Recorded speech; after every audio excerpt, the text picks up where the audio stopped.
নমস্কার সকলকে, আবার এক অন্য ধরনের রেসিপি নিয়ে তোমাদের সামনে হাজির হলাম। দেখছো দু ধরনের পকোড়া রেডি করছি আমি।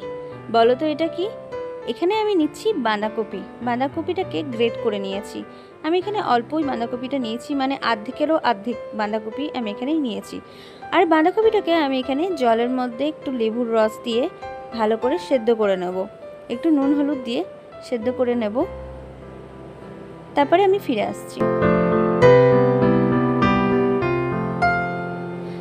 যতক্ষণ এটা সেদ্ধ হচ্ছে ততক্ষণ তোমরা এদিকে দেখে নাও যে আমি এখানে নিয়েছি ছানা।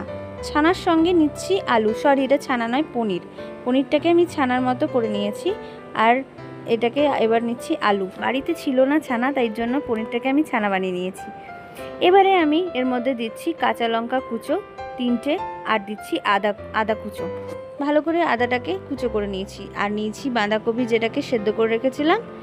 এবারে বাঁধাকপি আর ছানা দিয়ে কি তৈরি হচ্ছে তোমরা দেখে নাও।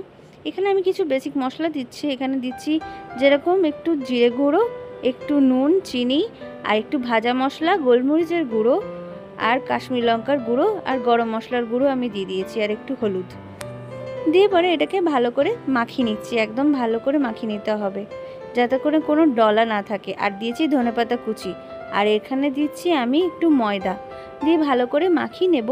দিয়ে মাখিয়ে নিয়ে দেখব বাইন্ডিং হচ্ছে কিনা। আর এখানে আমি প্রথমেই বলে দিচ্ছি যে আমি এখানে 2-in-1 করেছি। কিভাবে 2-in-1 তোমরা জানতে চাও তো?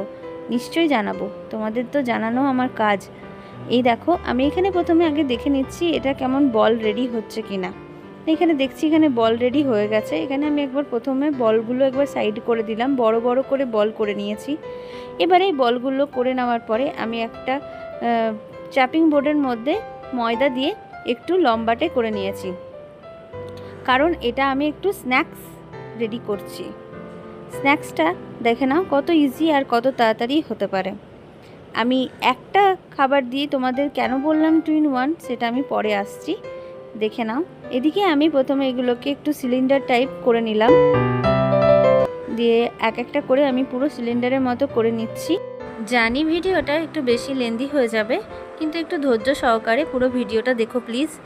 এবারে আমি এগুলো পুরো রেডি করে নেওয়ার পরে এবার আমি বলগুলো রেডি করে নিয়েছি। বলগুলো যেরকম নর্মাল হয় সেরকমই আমি গোল গোল করেছি, আর উপর থেকে ময়দা একটু ছড়িয়ে রেখেছি। এবারে আমি এই লম্বা করে যেগুলো সিলিন্ডারের আকারে করেছিলাম সেগুলো আমি ভেজে নেব।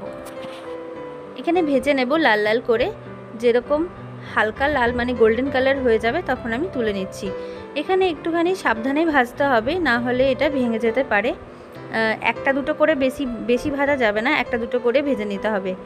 আমি এখানে একটা দুটো করে ভেজে নিচ্ছি, যেটা একটা তুলছি আবার একটা করে ছাড়ছি, এরকম করে ভেজে নিচ্ছি। একটা তুলছি একটা করে ছাড়ছি, এরকম করে ভেজে নেব সবগুলোই। এখানে ভেজে নেওয়ার পরে আমি আবার ফিরে আসছি তোমাদের কাছে, দেখে নাও আমি কেমন করে ভেজে নিচ্ছি।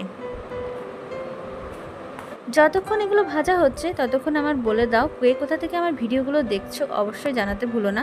ভিডিও ভালো লাগলে একটু লাইক করে দিও, আমার পাশে থেকো, সাবস্ক্রাইব করে আমার পাশে থেকো।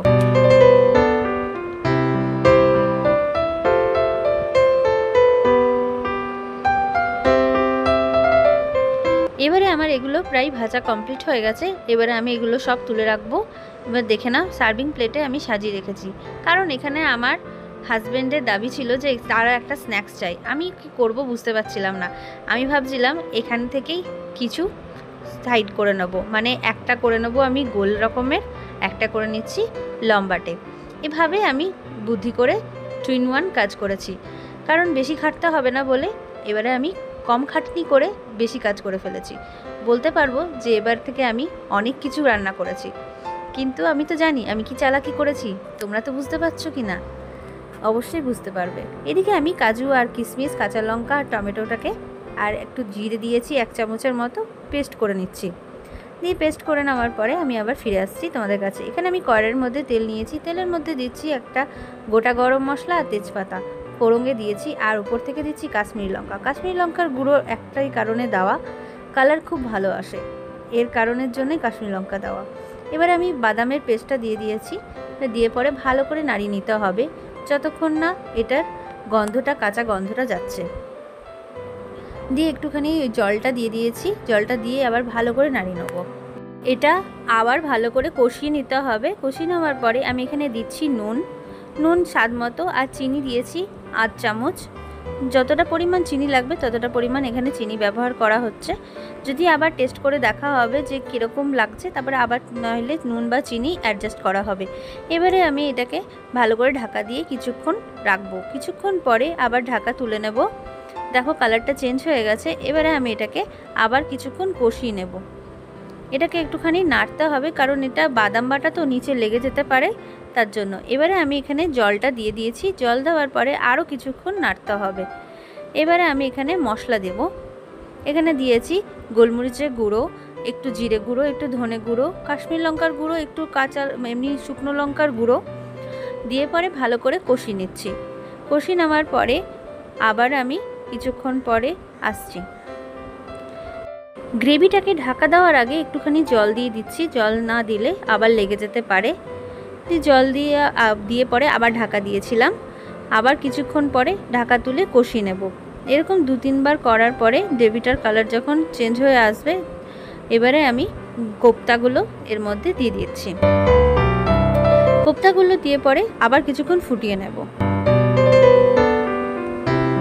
বলো তো এটা বাঁধাকপির কোপ্তা না পনিরের কোপ্তা? তোমরা ডিসাইড করো এটার নাম কি রাখা যেতে পারে। যদি ভালো নাম বলতে পারো তাহলে আমি সেই নামই এখানে রাখবো।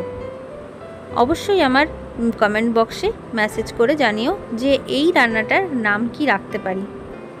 এইদিকে আমি আরেকটা জিনিস করেছি। এখানে আমি একটা ছোক লাগিয়েছি। এখানে আমি সাদা তেল নিয়েছি। সাদা তেলের মধ্যে দিয়েছি কাস্তুরি মেথি আর কাশ্মীর লঙ্কার গুঁড়ো।